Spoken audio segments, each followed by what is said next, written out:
বিয়ের ক্ষেত্রে তাকওয়াটা দেখা এই জন্য জরুরি, কারণ আমাদের যে রূপ মানে বাহ্যিক রূপটা, এটা আজ আছে কাল থাকবে না, বাট ভেতরে যে তাকওয়া, এই যে ক্যারেক্টার ভালো হওয়া, সৎ হওয়া, মুত্তাকি হওয়া, এটা দিয়ে আপনাকে আজীবন সংসার করতে হবে।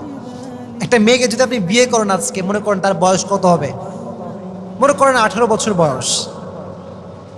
আজ 18 বছর বয়সে তার যে লুক বা তার যে বিউটিনেস, তার যে চেহারা, 40 বছর পরে গিয়ে কি এটা থাকবে?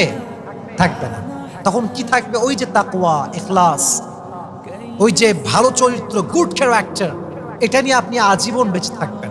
এজন্য বিয়ের ক্ষেত্রে টাকা আগে নয়, বাড়ি আগে নয়, সৌন্দর্যতা আগে নয়, আগে দেখতে হবে সে কি আল্লাহকে ভয় করে নাকি করে না, তার ক্যারেক্টারটা ভালো কি খারাপ, এটা জাস্টিফাই করতে হবে। রাজি আছেন তো ইনশাআল্লাহ? আল্লাহ আমাদের সবাইকে তৌফিক দান করুক, সকলেই পড়া আমিন।